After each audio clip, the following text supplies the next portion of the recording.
ನಂತರ ಜೀವನ ಹೇಗೆ ಇರುತ್ತದೆಂದು ನಿಮಗನಿಸುತ್ತದೆಯೇ?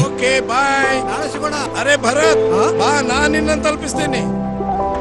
ಆದರೆ ಹಾಗಾಗದಿದ್ದಲ್ಲಿ ಬಿರ್ಲಾ ಸನ್ ಲೈಫ್ ಇನ್ಶೂರೆನ್ಸ್ ನ ರಿಟೈರ್ಮೆಂಟ್ ಸೊಲ್ಯೂಷನ್ಸ್ ಬೆಲೆಗಳು ಎಷ್ಟೇ ಏರಿದರೂ ನೀವು ನಾಳೆಯೂ ಜೀವಿಸಲು ಇಂದಿನಂತೆಯೇ.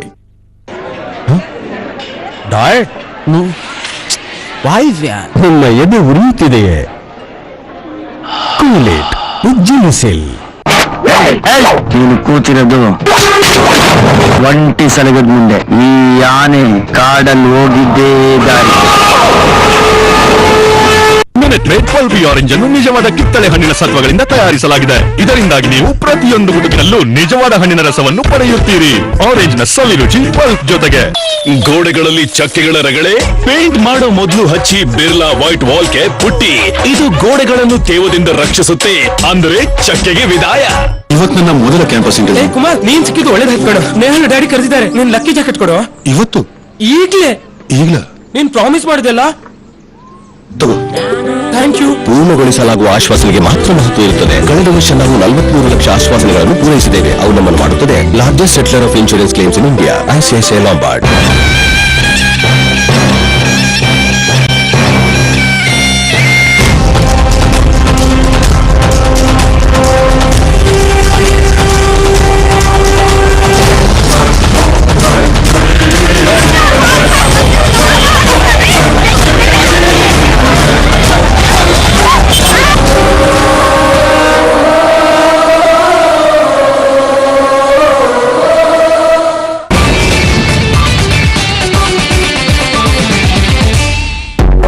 ಕಾರ್ಯಕ್ರಮದ ಸಹ ಪ್ರಾಯೋಜಕರು ಇಂಡೋಸೈನ್ wall magic powder putty. Relax Hawaii ದೃಢವಾಗಿದೆ. ಹೊಸ Castrol active V Guard inverters, digital UPS batteries. What an idea.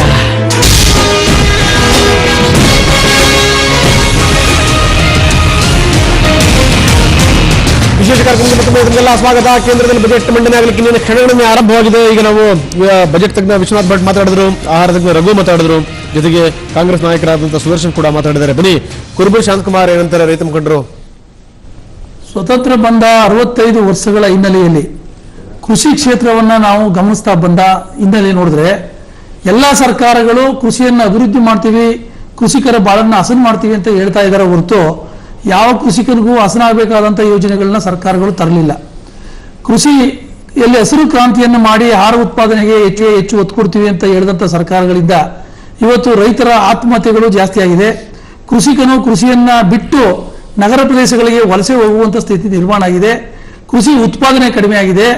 ಇವತ್ತು ಕೃಷಿಕನ ನೈಜ ಸ್ಥಿತಿಯನ್ನು ಅರ್ಥ ಮಾಡಿಕೊಂಡು ಸರ್ಕಾರಗಳು ಯೋಜನೆ ಮಾಡಬೇಕಾದಂಥ ಕಾರ್ಯಕ್ರಮಗಳನ್ನ ನಿಲ್ಲಿಸಿ ಇವತ್ತು ಕೈಗಾರಿಕೋದ್ಯಮಿಗಳಿರ್ಬೋದು, ಬಂಡವಾಳಶಾಹಿಗಳು ಇರ್ಬೋದು, ಅವರಿಗೆ ಬೇಕಾದಂಥ ಕಾನೂನು ಕಟ್ಟಳೆಗಳನ್ನು ಮಾಡಿಕೊಂಡು ಅವರನ್ನು ಓಲೈಸುವಂಥ ಕೆಲಸ ಮಾಡ್ತಾ ಇದ್ದಾರೆ ಹೊರತು ಇವತ್ತು ನೈಜ ಕೃಷಿಯತ್ತ ಯಾರು ಸರಿಯಾದ ಗಂಭೀರವಾದ ಗಮನವನ್ನು ಹರಿಸ್ತಾ ಇಲ್ಲ. ಇವತ್ತು ಎಲ್ಲ ಉತ್ಪಾದನೆಗಳು ಕಡಿಮೆ ಆಗಿದೆ. ರೈತ ಇವತ್ತು ಕೃಷಿಯಿಂದ ದೂರವಾಗುವಂತ ಸನ್ನಿವೇಶ ನಿರ್ಮಾಣ ಆಗಿದೆ. ಕಳೆದ 2 ವರ್ಷಗಳಿಂದ ಇವತ್ತು ಕೃಷಿಗೆ ಮಾಡಬೇಕಾದ್ರೆ ರೈತನಿಗೆ ಬೇಕಾದಂತ ರಸಗೊಬ್ಬರ ಕಳೆದ ವರ್ಷಕ್ಕಿಂತ ಈ ವರ್ಷ 3 ಪಟ್ಟಿನಷ್ಟು ಬೆಲೆ ಜಾಸ್ತಿ ಆಗಿದೆ. ರಸಗೊಬ್ಬರದ ಬೆಲೆ ಜಾಸ್ತಿ ಆಗಿದೆ. ರೈತನಿಗೆ ಬೇಕಾದ ನೀರು ಸಿಗ್ತಾ ಇಲ್ಲ, ರೈತನಿಗೆ ಬೇಕಾದ ವಿದ್ಯುತ್ ಸಿಗ್ತಾ ಇಲ್ಲ, ರೈತ ಬೆಳೆದಂತ ಬೆಳೆಗಳಿಗೆ ಮಾರುಕಟ್ಟೆ ವ್ಯವಸ್ಥೆ ಇಲ್ಲ, ವೈಜ್ಞಾನಿಕ ಬೆಲೆ ನಿಗದಿ ಮಾಡುವಂತ ವ್ಯವಸ್ಥೆ ಇಲ್ಲ. ಇದೇ ಕೇಂದ್ರ ಸರ್ಕಾರ ಕಳೆದ 4-5 ವರ್ಷಗಳ ಹಿಂದೆ MS ಸ್ವಾಮಿನಾಥನ್ ಅಂತ ಒಂದು ಆಯೋಗವನ್ನು ರಚನೆ ಮಾಡಿತು. ಆಯೋಗ ಒಂದು ಉತ್ತಮವಾದ ವರದಿಯನ್ನು ಕೊಡ್ತು. ಆಯೋಗದ ವರದಿಯನ್ನ ಜಾರಿಗೆ ತನ್ನಿ ಅಂತ ನಾವು ಹಲವಾರು ವರ್ಷಗಳಿಂದ ಹೋರಾಟ ಮಾಡ್ತಾ ಇದೀವಿ. ಆಯೋಗದ ವರದಿಯನ್ನ ಜಾರಿಗೆ ತರಲಿಕ್ಕೆ ಆಗ್ತಾ ಇಲ್ಲ. ಕನಿಷ್ಠ ಪಕ್ಷ ಆಯೋಗದ ವರದಿ ಜಾರಿಗೆ ತಂದ್ರೆ ಸ್ವಲ್ಪ ಮಟ್ಟಿಗೆ ರೈತರಿಗೆ ಅನುಕೂಲ ಆಗ್ತದೆ ಅನ್ನುವಂಥ ಯೋಚನೆಯಿಂದ ನಾವು ಒತ್ತಾಯ ಮಾಡ್ತಾ ಇದೀವಿ. ಅದನ್ನು ಕೂಡ ಜಾರಿಗೆ ತರ್ತಾ ಇಲ್ಲ. ಇವತ್ತು ಕೃಷಿ ಸ್ಥಿತಿ ಬಹಳ ಚಿಂತಾಜನಕವಾಗಿದೆ. ಮುಂದಿನ ದಿನಗಳಲ್ಲಿ ಈ ದೇಶದಲ್ಲಿ ಕೃಷಿ ಅಭಿವೃದ್ಧಿ ಆಗದೇ ಇದ್ರೆ ದೇಶ ಹಿನ್ನಡೆ ಆಗ್ತದೆ ಅನ್ನುವಂಥ ಕಾರಣಗಳು ನಮ್ಮ ಮುಂದೆ ಕಂಡು ಬರ್ತಾ ಇದೆ. ಮುಂದಿನ ವರ್ಷಗಳಲ್ಲಿ ನಾವೆಲ್ಲ ಅದನ್ನ ಎದುರಿಸಬೇಕಾಗ್ತದೆ. ಅದರಿಂದ ನಾವು ಇನ್ನು ಮುಂದೆ ಯಾರು ಸರ್ಕಾರಗಳು ಜಾಗೃತರಾಗದೇ ಇದ್ರೆ ರಾಜಕೀಯವನ್ನೇ ಮಾಡ್ಕೊಂಡು ಚುನಾವಣೆಗಳನ್ನೇ ಮಾಡ್ಕೊಂಡು ಹೋಗೋದಾದ್ರೆ ಖಂಡಿತವಾಗ್ಲೂ ಈ ದೇಶ ಭಿಕ್ಷುಕ ದೇಶ ಆಗ್ತದೆ. ನಡೀತಿರೋದೇ ಈ ಮುಂದೆ 3 ತಿಂಗಳಿಗೊಂದ್ಸರಿ 6 ತಿಂಗಳಿಗೊಂದ್ಸರಿ ಚುನಾವಣೆ. ಅದು ಯಾರ ಮನೆ ದುಡ್ಡು ಎಲ್ಲಿಂದ ಬರುತ್ತೋ, ಯಾಕೆ ಸುರಿತಾರೋ ಅದು ಅವ್ರಿಗೆ ಗೊತ್ತಾಗಬೇಕು. ಹೌದು. ಸೊ ಇಂಥ ಸಂದರ್ಭದಲ್ಲಿ ನಾನು ಒಂದು ಹೇಳ್ತೀನಿ, ಚಂದ್ರಣ್ಣ, ನೀವು ಒಪ್ತಿರೋ ಬಿಡ್ತಿರೋ, ನಮ್ಮ ದೇಶದ ರೈತರನ್ನ ನೆಟ್ಟಗಿದ್ದಿದ್ರೆ, ರೈತ ಮುಖಂಡರನ್ನ ಸರಿದಾರಿ ತಂದಿದ್ರೆ ಇಂಥ ಸ್ಥಿತಿ ಬರ್ತಿರ್ಲಿಲ್ಲ ಅಂತ ಒಪ್ತಿರಲಿಲ್ಲ. ನೋಡಿ, ರೈತರ ವ್ಯವಸ್ಥೆಯಲ್ಲಿ ಏನಾಗಿದೆ ಅಂದ್ರೆ ಸುಮಾರು 70% ರೈತರು ಅವಿದ್ಯಾವಂತರಿದ್ದಾರೆ. ನಿಜವಾಗ್ಲೂ ದೇಶದ ವ್ಯವಸ್ಥೆ ಮತ್ತು ಏನೇನು ನಡೀತಾ ಇದೆ ವ್ಯವಸ್ಥೆಗಳು, ಆ ವ್ಯವಸ್ಥೆಗಳು ತಿಳ್ಕೊಳ್ಬೇಕಾದ್ರೆ ಕಷ್ಟ ಇದೆ.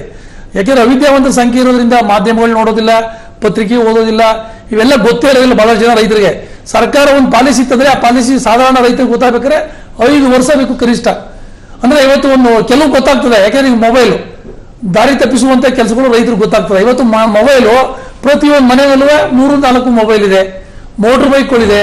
ಅವ್ರು ಖರ್ಚು ಮಾಡಬೇಕಾದಂತ ವ್ಯವಸ್ಥೆ ರೈತರಿಗೆ ಗೊತ್ತಾಗ್ಬಿಟ್ಟಿದೆ, ಆದ್ರೆ ನಿಜವಾದಂತ ವ್ಯವಸ್ಥೆಗಳು ಗೊತ್ತಾಗ್ತಾ ಇಲ್ಲ. ಯಾಕಂದ್ರೆ ಇದು ದಾರಿ ತಪ್ಪಿಸುವಂತ ಕೆಲಸದಲ್ಲಿ ಸರ್ಕಾರಗಳು ಯೋಜನೆ ಮಾಡ್ತಾ ಇದೆ, ರೈತರು ಕೂಡ ಹಾಳಾಗ್ತಾ ಇದೆ. ಇದನ್ನು ಸರಿದಾರಿ ವೈಜ್ಞಾನಿಕವಾಗಿ ಆಗಿರುವಂತಹ ಸಾಧನೆಗಳನ್ನ ಅದನ್ನ ದಾರಿ ತಪ್ಪಿಸುವಂತ ಕೆಲಸ ಅಂತ ಹೇಳಲಿಕ್ಕೆ ಬರೋದಿಲ್ಲ. ಆದ್ರೆ ಅದನ್ನ ನಾವು ಹೇಗೆ ಉಪಯೋಗ ಮಾಡ್ಕೊಳ್ತೀವಿ ಅದನ್ನ ಒಂದು ಹೇಳ್ತೀನಿ, ವ್ಯವಸಾಯಕ್ಕೆ ಅದು ಏನು ಆಗೇ ಇಲ್ಲ ಅಂತಲ್ಲ. 47ರಿಂದ 52ವರೆಗೂ ನಮ್ಮ ಸ್ಥಿತಿ ಏನಿತ್ತು, ನಾವು ಅಮೆರಿಕಾದಿಂದ ಜೋಳವನ್ನ ನಾವು ತರಿಸ್ಕೊಳ್ತಕ್ಕಂಥ ಒಂದು ಕಾಲ ಇತ್ತು. ಕೇರ್ ಅಂತ ಹೇಳ್ಬಿಟ್ಟು ಒಂದು ಕಾರ್ಯಕ್ರಮದಲ್ಲಿ ನಮ್ಮ ಸ್ಕೂಲ್ ಮಕ್ಕಳಿಗೂ ಕೂಡ ಎಕ್ಸರ್ಸೈಸ್ ಪುಸ್ತಕಗಳನ್ನ ಅವ್ರು ಕಳಿಸ್ಕೊಡ್ತಾ ಇದ್ರು, ಜೋಳವನ್ನ ಅವ್ರು ಕಳಿಸ್ಕೊಡ್ತಾ ಇದ್ರು. ಅದ್ರ ನಂತರ ಆಗಿರುವಂತ ಪ್ರಗತಿ ಏನು ಆಗಬೇಕಾಗಿರೋಷ್ಟು ಪ್ರಗತಿ ಆಗಿಲ್ಲ ಅಂತ ಹೇಳಿ ನಾವೆಲ್ಲರೂ ಒಪ್ಕೋಬೇಕಾಗತ್ತೆ.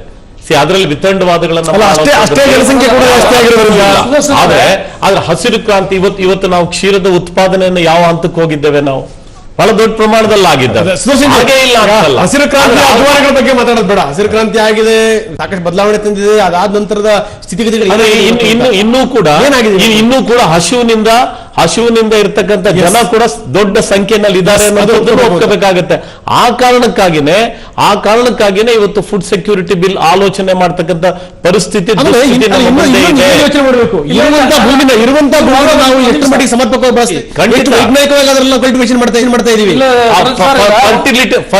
ಲ್ಯಾಂಡ್ ಫರ್ಟಿಲಿಟಿ ಉಳಿಸ್ಕೊಳ್ಳಕ್ ಆಗೋದಿಲ್ಲ. ಆ ಲ್ಯಾಂಡ್ ಫರ್ಟಿಲಿಟಿನ ನಾವು ಉಳಿಸ್ಕೊಳ್ಳಕ್ ನಾವೇನ್ ಪ್ರಯತ್ನಗಳನ್ನ ಮಾಡಿದ್ದೇವೆ. ಹಸಿರು ಕ್ರಾಂತಿಯಿಂದ ಲ್ಯಾಂಡ್ ಫರ್ಟಿಲಿಟಿ ಹೊರಟೋಗ್ತಾ ಇದೆ, ಒಂದು ನೋಡಿ ಉತ್ಪಾದನೆ ಕಡಿಮೆ ಆಗ್ತಾ ಇದೆ. ಅದು ಕೂಡ ಮುಖ್ಯವಾಗಿ ಸುದರ್ಶನ್ ಹೇಳೋದು 1957 ವರೆಗೂ ನಮ್ಗೆ ಒಂದು ಹಸಿರು ಕ್ರಾಂತಿ ತಂದು ನಾವು ಒಂದು ಬದಲಾವಣೆ ತಂದ್ವಿ ಅಂತಂದ್ರೆ ಅದಕ್ಕೂ ಒಂದು ಮೂಲ ಇದೆ, ಒಂದು ಪರ್ಪಸ್, ಒಂದು ಕಾರಣ ಇದೆ. ಆಗ ಸ್ವಾಮಿನಾಥನ್ ಅಂತ ನಮ್ಮ ಅಗ್ರಿಕಲ್ಚರ್ ಮಿನಿಸ್ಟರ್ ಇದ್ರು. ಅವರು ಸ್ವಾಮಿನಾಥನ್ ಅವರು ಎಂಟೈರ್ ಕ್ಯಾಬಿನೆಟ್ ವಿರೋಧಿಸಿದ್ರು ಕೂಡ ಕೆಲವು ಅಗ್ರಿಕಲ್ಚರಲ್ ಪಾಲಿಸೀಸ್ ನ ತರಲೇಬೇಕು ಅಂತ ಒತ್ತಿಟ್ಟು ತರಿಸಿದ್ರು. ಆ ತರ ಬೋಲ್ಡ್ ಪೊಲಿಟಿಕಲ್ ಡಿಸಿಷನ್ಸ್ ತಗೊಳ್ಳುವಂತ ಒಂದು ರಾಜಕಾರಣಿಗಳು ಇವತ್ತು ಕೊರತೆ ಇದೆ. ಜೈ ಜವಾನ್ ಜೈ ಅದಕ್ಕೊಂದು ಪಾಲಿಸಿ, ಒಂದು ದೂರದೃಷ್ಟಿಯಿಂದ ನಾವು ಇದನ್ನ ಮಾಡಬೇಕು ಅನ್ನೋ ಒಂದು ಸಂಗತಿನೇ ಈ ಸಾರಿ ಉದ್ಭವ ಆಗಿಲ್ಲ. ಇವತ್ತಿನ ಬಜೆಟ್ ಬರೋದಾದ್ರೆ ಏನ್ ನಿರೀಕ್ಷೆಗಳಿದೆ ತಮಗೆ ಅಂತ?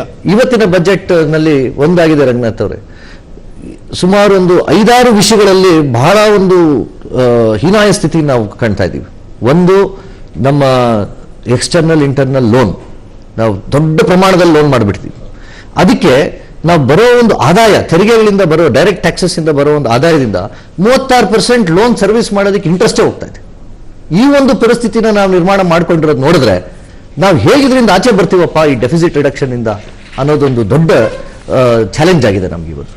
ಅದಲ್ದಿರ ನಮ್ಮ GDP ಕಡಿಮೆ ಆಗಿದೆ, agricultural sector minus growth, industrial sector ನಮ್ಮ ಕೈಗಾರಿಕಾ ಕ್ಷೇತ್ರದಲ್ಲೂ ನಾವು ಆಲ್ಮೋಸ್ಟ್ ಝೀರೋ ಬಿಡ್ತಾ ಇದ್ದೀವಿ. ಇಂಥ ಪರಿಸ್ಥಿತಿಗಳನ್ನ ಹೇಗೆ ನಿವಾರಣೆ ಮಾಡ್ತಾರೆ ನಮ್ಮ ಫೈನಾನ್ಸ್ ಮಿನಿಸ್ಟರ್ ಅನ್ನೋದೇ ಇವತ್ತಿನ ಒಂದು ಸವಾಲು. ಇದನ್ನ ನಿವಾರಣೆ ಮಾಡೋದಕ್ಕೆ ಸರಿಯಾದ ಒಂದು ಪಾಲಿಸೀಸ್ನ ತರದೇ ಇದ್ರೆ ಇದರಿಂದ ಆಚೆ ನಾವು ಬರ್ಲಿಕ್ಕೆ ಆಗಲ್ಲ. ಸೊ ಹಾಗಾಗಿ ಇದೇ ನಮಗೆ ಅತ್ಯಮೂಲ್ಯವಾದ ಒಂದು ಸಿಚುವೇಶನ್. ರಘು, ನೀವು ತುಂಬಾ ಚೆನ್ನಾಗಿ ಹೇಳಿದ್ರಿ, ನಿಮ್ಮ ಮಾತನ್ನ ಸುರೇಶ್ ಕೂಡ ಅನುಭವಿಸಿದ್ರು. ಅಂದ್ರೆ ಎಷ್ಟು ಹಾಸಿಗೆ ಇದೆಯಾ ಅಷ್ಟು ಕಾಲು ಚಾಚಬೇಕು ಅನ್ನುವಂಥದ್ದು ಇವಾಗೆಲ್ಲ ಆಗ್ತಿರುವಂಥದ್ದು ಏನಿದೆ ಅಂತಂದ್ರೆ ಇರೋದೊಂದು ಹೇಳೋದೊಂದು ಆಗ್ತಿರುವಂಥದ್ದು, ಯೋಜನೆಗಳು ಸರಿಯಾಗಿ ಜಾರಿ ದರದಲ್ಲಿ ಇರುವಂಥದ್ದು. ಆಮೇಲೆ ನಾವು ಕೂಡ ಇನ್ಕ್ಲೂಡಿಂಗ್ ಮಾಧ್ಯಮರು ಸೇರ್ಕೊಂಡು ಒಂದು ಸರಿ ಬಜೆಟ್ ಮಾಡಿಸಂತ ಸಂದರ್ಭದಲ್ಲಿ 3 ತಿಂಗಳಿಗೆ ಅದ್ರ ಹಣೆ ಬರ ಏನಾಗಿದೆ ಅಂತ ತೋರಿಸುವಂತ ಪ್ರಯತ್ನ ಆಗಬೇಕು ಅಂತ ಎಷ್ಟು ಮಾಡ್ಯಾರ ಅಂತ.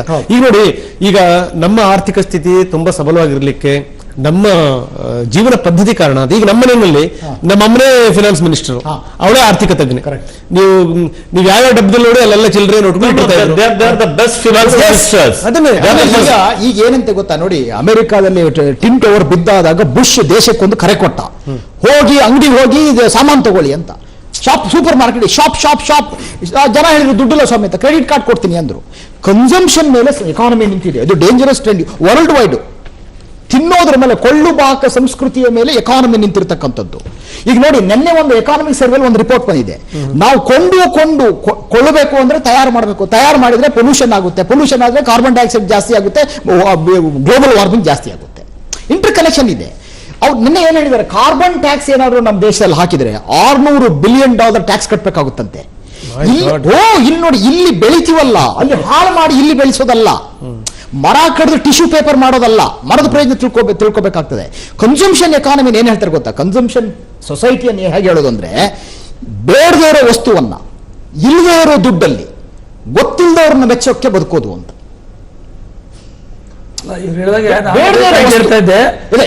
What things you don't need with the money which you don't have because of credit card, and people you don't know you are trying to impress. This is how we are living. ಇದು social values. ಯಾವುದೇ ಸರ್ಕಾರಗಳು ಅಥವಾ ಯಾವುದೇ ಒಬ್ಬ ಆರ್ಥಿಕ ಮಂತ್ರಿ ತನ್ನ ತಾಯಿಯನ್ನ ನೆನಪು ಮಾಡ್ಕೊಳ್ಬೇಕು, ತನ್ನ ಶ್ರೀಮತಿಗಿಂತ ಹೆಚ್ಚಾಗಿ ತನ್ನ ತಾಯಿಯನ್ನ ನೆನಪು ಮಾಡ್ಕೊಳ್ಬೇಕು. ಯಾಕಂದ್ರೆ ಶ್ರೀಮತಿರು ಹೆಚ್ಚು ಖರ್ಚು ಮಾಡಿಸ್ತಾರೆ, ಆದ್ರೆ ತಾಯಂದ್ರ ಹಂಗಲ್ಲ. ತಾಯಂದ್ರ ಏನಾಗ್ತಾರೆ ಅಂತ ಹೇಳಿದ್ರೆ ಅವ್ರ ಶ್ರೀಮತಿಯರ ವಿರೋಧ ಕಟ್ಕೋಬೇಕಾಗುತ್ತೆ. $10,000 ಕೊಡಿ, ಅವರು ಮತ್ತೊಂದು ದಿವಸ ತಾಯಂದ್ರೇನೆ, ಅವರು ಮತ್ತೊಂದು ದಿವಸ ತಾಯಂದ್ರೇನೆ. $10,000 ನಿಮ್ಮ ತಾಯಿಯವ್ರ ಕೈಲಿ ಕೊಟ್ರೆ ಅವ್ರು ಹೇಗ್ ಮಾಡ್ತಾರೆ ಅಂತ ಹೇಳಿದ್ರೆ, ಆ ತಿಂಗಳನ್ನ ನೋಡ್ಕೊಳ್ತಾರೆ.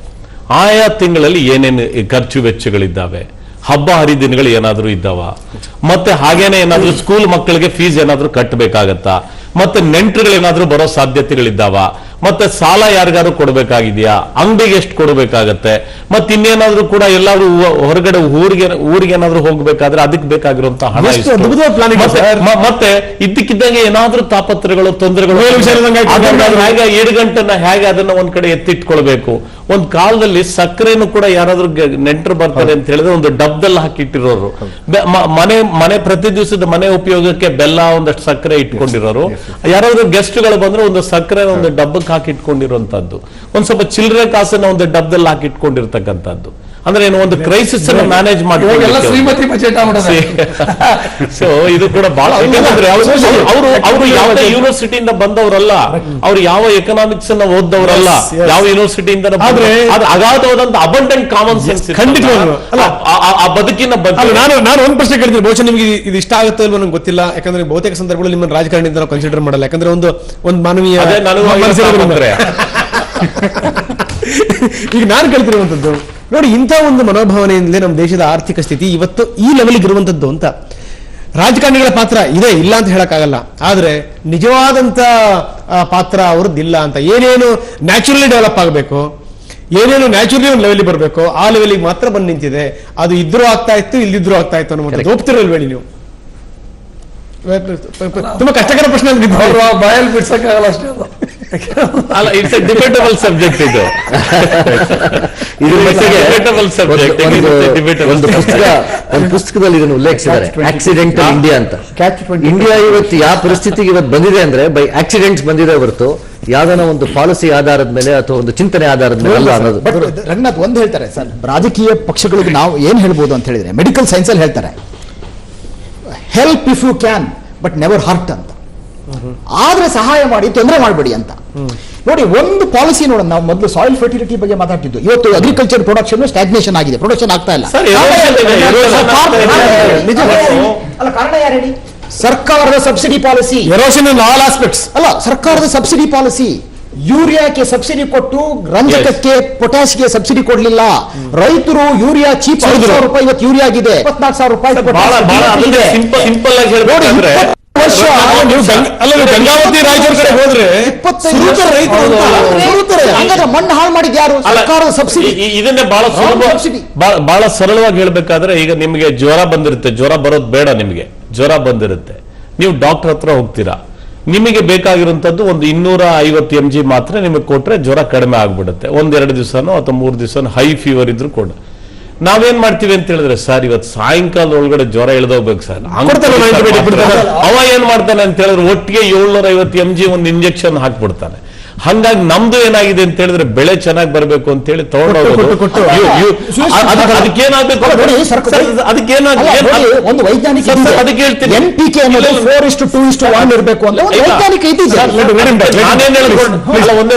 ನಾನೇನ್ ಹೇಳ್ಕೊಟ್ಟಿದ್ದೇನೆ ಅಂತ ಹೇಳಿದ್ರೆ, ಅದಕ್ಕೂ ಕೂಡ ಒಂದು ಪ್ರಿಸ್ಕ್ರಿಪ್ಷನ್ ಇರಬೇಕು. ಯಾವ ಭೂಮಿಗೆ ಎಷ್ಟು ಕಾಂಪ್ಲೆಕ್ಸ್ ಅನ್ನ ಯೂರಿಯನ್ನ ಪೊಟ್ಯಾಷಿಯಂ ಕುರುಬೂರು ಶಾಂತಕುಮಾರ್ ಹೇಳಿದ್ದು ಅಗ್ರಿಕಲ್ಚರ್ ಯಾರು ಕುರುಬೂರು ಶಾಂತಕುಮಾರ್ ಹೇಳಿದ್ದು ನಮ್ಮ ರೈತರಿಗೆ ರವಿ ಮೊಬೈಲ್ ಇಟ್ಕೊಳಕ್ ಬರುತ್ತೆ, ನಮ್ಮ ರೈತರಿಗೆ ಕಾರ್ ಇಟ್ಕೊಳಕ್ ಬರುತ್ತೆ, ನಮ್ಮ ರೈತರಿಗೆ ಟ್ರಾಕ್ಟರ್ ಹೊಡಿಯಕ್ ಬರುತ್ತೆ, ನಮ್ಮ ರೈತರಿಗೆ ಎಲ್ಲಾ ಸವಲತ್ತುಗಳು ಉಪಯೋಗಿಸ್ತಾರೆ. ಆದ್ರೆ ಎಷ್ಟು ಪ್ರಪೋರ್ಷನ್ ಹಾಕ್ಬೇಕು ಅನ್ನೋದು ಗೊತ್ತಿಲ್ಲ. ಅಲ್ಲಿ ವಿಶ್ವನಾಥ್ ಇಲ್ಲ ಸರ್, ನನಗೆ ಇವರ ಬಜೆಟ್ ಅಲ್ಲಿ ಸೋಷಿಯಲ್ ಟಾಪಿಕ್ಸ್ ಡಿಸ್ಕಸ್ ಆಗ್ತಿದೆ. ಆಕ್ಚುಲಿ ಇವ್ರು ಹೇಳ್ತಿರೋದು ಪ್ರತಿಯೊಬ್ಬರು ಹೇಳ್ತಿರೋದು 100% ಸತ್ಯ. ಅದರಿಂದ ನಾನು ಹೇಳ್ತಿರೋದು ಫಸ್ಟ್ ಡಿಸೀಸ್ ಏನಂತಿದೆಯಲ್ಲ ಅದಕ್ಕೆ ಕಂಡು ಹಿಡಿದುಕೊಂಡ್ಬಿಡ್ಬೇಕಾಗಿದೆ. ಥಿಂಗ್ ಈಸ್ ನಾನು ಹೇಳ್ತಿರೋದು ಇಂಥ ಒಂದು ಎಕನಾಮಿಕ್ ಕ್ರೈಸಿಸ್ ನಲ್ಲಿ ಇದಕ್ಕೆ ಕಾರಣ ಏನು ಅಂತ. What is the main reason? ನೋಡಿ, 2007-8 ನಮ್ಮ ರೆವಿನ್ಯೂ ರೆಸಿಟ್ಸ್ ಆದಾಯ ಏನಿತ್ತು 5,41,900 ಕೋಟಿ ಇತ್ತು. 2007-8 sir.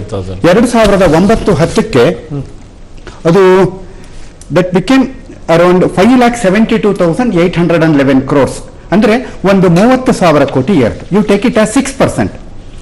Then come to the fiscal deficit, ವಿತ್ತೀಯ ಕೊರತೆ 2007-8 1,26,912 ಕೋಟಿ. These are actuals. 6% revenue receipt ಇದ್ದಾಗ ಫಿಸ್ಕಲ್ ಅಂದ್ರೆ ಇನ್ಕ್ರೀಸ್ ಆದಾಗ ಫಿಸ್ಕಲ್ ಡೆಫಿಸಿಟ್ ಎಷ್ಟು ಹೆಚ್ಚಾಗಬಹುದು? ಭಾರತ ಬಡ ದೇಶ. 15, 20, 30% 1,50,000 ಕೋಟಿ ಆಗ್ಬೇಕು. ಎಷ್ಟಾಗಿದೆ ಗೊತ್ತಾ? You can't dream it friend. 4,18,000 ಕೋಟಿ ಒಂದು ವರ್ಷದಲ್ಲಿ 350% ಫಿಸ್ಕಲ್ ಡೆಫಿಸಿಟ್ ಏರಿದೆ. Come on, go to see the plan expenditure. Plan expenditure ಜಾಸ್ತಿ ಆಗಿದೆಯಾ? 5,000 ಕೋಟಿ ಸಹ ಜಾಸ್ತಿ ಆಗಿಲ್ಲ. ಹಾಗಾದ್ರೆ ಏನು? It is all gone for the non-plan expenditure. Sir, how ಇವತ್ತು 60%? That is what ನೋಡಿ ಅಲ್ಲಿ ಸರ್ ಒಂದು ಮಾತು ಹೇಳ್ಬೇಕಾ? non-plan expenditure 40% ಮಾತ್ರ plan expenditure. I'm not talking about states. ಈಗ ಸ್ಟೇಟ್ಸ್ ಉಂಟಲ್ಲ, ಇಲ್ಲ sir, what you said is right. I agree with you. ನೀವು ಮನೆ ಯಜಮಾನ, you are the controller of the family. ಈ ಮಕ್ಕಳು ದುಡಿಯೋರ್ ಬಗ್ಗೆ ಮಾತಾಡಬೇಡಿ. National economy is decided by the centre. Foreign exchange, defence, monetary policy ಇವಿಷ್ಟೂ ಸಹ ಕೇಂದ್ರ ಸರ್ಕಾರದ ಸಬ್ಜೆಕ್ಟ್ಸ್. ಒಂದು ವರ್ಷದಲ್ಲಿ 3 ಲಕ್ಷ ಕರ್ನಾಟಕದಂತ 3 ರಾಜ್ಯಗಳ ಟೋಟಲ್ ಬಜೆಟ್ ಒಂದು ವರ್ಷದ ಡೆಫಿಸಿಟ್ ಜಾಸ್ತಿ ಆದರೆ ಹೇಳಿ Sudarshan, forget you are belong to some BJP, Congress ಎಲ್ಲ ಬಿಟ್ಬಿಡಿ ಸರ್. ಇದ್ರ ಎಫೆಕ್ಟ್ ಹೇಳ್ತೀನಿ ಕೇಳಿ. 8.2% ಇಂಟ್ರೆಸ್ಟ್ ಲೆಕ್ಕದಲ್ಲಿ ತಗೊಂಡ್ರೆ ಒಂದು ವರ್ಷಕ್ಕೆ ಇದರ ಮೇಲೆ 25,000 ಕೋಟಿ ಬಡ್ಡಿ ಕಟ್ಟಬೇಕಾಗುತ್ತೆ ಫಾರ್ 1 year. ಜೆಂಟಲ್ಮನ್, ಯೋಚನೆ ಮಾಡಿ. ಒಂದು ವರ್ಷಕ್ಕೆ 3 ಲಕ್ಷ. ಪರ್ಸೆಂಟೇಜ್ ಅಷ್ಟು 350%. ತೆಗೆದು ನೋಡಿ, ಪ್ಲಾನ್ ಎಕ್ಸ್ಪೆಂಡಿಚರ್ ಹೋಗಿದ್ಯಾ? ಹೋಗಿಲ್ಲ. ಎಲ್ಲೋಗಿದೆ? ಆ ವರ್ಷ ಆಗಿದ್ಯಾ election. This is what main reason ಹೇಳ ಇದು ಎಫೆಕ್ಟ್. ಇನ್ನೊಂದು ಹೇಳ್ತೀನಿ ಕೇಳಿ, ವೆರಿ ಕ್ರಿಟಿಕಲ್. ನೀವು ಮನೆ ಬಗ್ಗೆ ಮಾತನಾಡಿದ್ರಲ್ಲ, ಐ ಲೈಕ್ ಇಟ್ ದಟ್. ನಮ್ಮ ಈ ವರ್ಷದಲ್ಲಿ ಯಾವುದು 2011-12 ನಿಮಗೆ 9% GDP ಗ್ರೋತ್ ಕೊಡ್ತೀನಿ ಅಂದ್ರು. ಕೊನೆಗೆ ನೋಡೋ ಹೊತ್ತಿಗೆ 6.9% ಬಂತು. ಹೇಗೆ ಅಡ್ಜಸ್ಟ್ ಮಾಡಿದ್ರು ಗೊತ್ತಾ? ಇಂಟ್ರೆಸ್ಟ್ ಬರ್ಡನ್ ಏನಿದೆ 2,34,000 ಕೋಟಿ ಎಕ್ಸ್ಪೆಕ್ಟ್ ಮಾಡಿರೋದು 2,75,000 ಹೋಯ್ತು. ಒಂದು ನಿಮಿಷ ರಂಗನಾಥ್ ಅವರೇ, ಆ ವರ್ಷ 36% ಆಫ್ ದ ನಮ್ಮ ರೆವಿನ್ಯೂ ರೆಸಿಟ್ಸ್ ಅನ್ನ ಬಡ್ಡಿ ಕೊಡ್ಲಿಕ್ಕೆ ಹೋದ್ರು. ಅಂದ್ರೆ ಏನ್ ಗೊತ್ತಾ? 100 ರೂಪಾಯಿ ನೀವು ದುಡಿದ್ರೆ 36 ರೂಪಾಯಿನ ನೀವು ಬಡ್ಡಿ ಕಟ್ಲಿಕ್ಕೆ ಕೊಟ್ಟಿದ್ದೀರಾ. 36 ರೂಪಾಯಿ ನೀವು ಬಡ್ಡಿ ಕಟ್ಟದೆ ಬಾಡಿಗೆಯಲ್ಲಿ ಕಟ್ತೀರಾ. ಸದನದ ನೇರ ದೃಶ್ಯಗಳನ್ನ ನೋಡ್ತಾ ಇದ್ದೀವಿ ನಾವೀಗ. ಈಗಾಗಲೇ ಎಲ್ಲವೂ ಕೂಡ ಸಿದ್ಧತೆಗಳಾಗಿದೆ. ಲೋಕಸಭೆಯಲ್ಲಿ ಈಗ ಬಜೆಟ್ ಮಂಡನೆಗೆ ಇನ್ನೇನು ಕ್ಷಣಗಳಲ್ಲಿ ಆರಂಭವಾಗಿದೆ. ಬಹಳ ಠೀಕ್ ಠಾಕ್ ಆಗಿ ಬಂದಿದ್ದಾರೆ ಚಿದಂಬರಂ. ಬಹಳಷ್ಟು ಅನುಭವ ಇರುವಂತ ವ್ಯಕ್ತಿ ಇವರು. ಒಂದು ವಿಶೇಷತೆ ಏನು ಅಂತಂದ್ರೆ, ಟ್ಯಾಕ್ಸ್ ಹಾಕೋದ್ರಲ್ಲಿ ಸೀಮರು, ಆದ್ರೆ ಎಲ್ಲಿ ಹಾಕಿರ್ತಾರೆ ಅಂತ ಗೊತ್ತಾಗಲ್ಲ. ಸೊ ಹೀಗಾಗಿ ಇವತ್ತು ಯಾರ್ಯಾರು ಯಾವ ರೀತಿ ಬರೆ ಬೀಳುತ್ತೆ ನೋಡ್ಬೇಕು. ಇದೆಲ್ಲದರ ಹೊರತಾಗಿ ಒಂದಷ್ಟು ಭರವಸೆಗಳಿದೆ. ಎಷ್ಟು ಮಟ್ಟಿಗೆ ಭರವಸೆಯನ್ನ ಪೂರೈಸ್ತಾ ನೋಡ್ಬೇಕು. ನಾವು ನೋಡ್ತಾ ಇದೀವಿ ನೇರ ದೃಶ್ಯಾವಳಿಗಳನ್ನ. I recall my last tenure as finance minister and acknowledge with gratitude the splendid support I received from all sections of the House as well as the people of India. Today, more than ever, I seek the same support as we navigate the Indian economy through a crisis that has enveloped the whole world and spared none. I intend to keep my speech simple, straightforward, and reasonably short. I shall begin by setting the context. Global economic growth slowed from 3.9% in 2011 to 3.2% in 2012. India is part of the global economy. Our exports and imports amount to 43% of GDP, and two-way external sector transactions have risen to 108% of GDP. We are not unaffected by what happens in the rest of the world, and our economy too has slowed after 2010-11. In the current year, the CSO has estimated growth at 5%, while the RBI has estimated growth at 5.5%. Whatever may be the final estimate, it will be below India's potential growth rate of 8%. Getting back to that growth rate is the challenge that faces the country. Let me say, however, there is no reason for gloom or pessimism. Even now, of the large countries of the world, only China and Indonesia are growing faster than India in 2012-13. And in 2013-14, if we grow at the rate projected by many forecasters, only China will grow faster than India. Between 2004 and 2008, and again in 2009-10 and 2010-11, the growth rate was over 8%, and in fact crossed 9% in 4 of those 6 years. The average for the 11th plan period, entirely under the UPA government, was 8%, the highest ever in any plan period. Achieving high growth, therefore, is not a novelty or beyond our capacity. We have done it before, and we can do it again. I acknowledge that the Indian economy is challenged, but I'm absolutely confident that with your cooperation, we will get out of the trough and get on to the high growth path.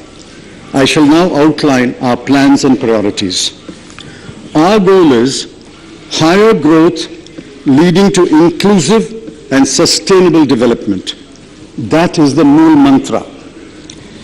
Growth is a necessary condition, and we must unhesitatingly embrace growth as the highest goal.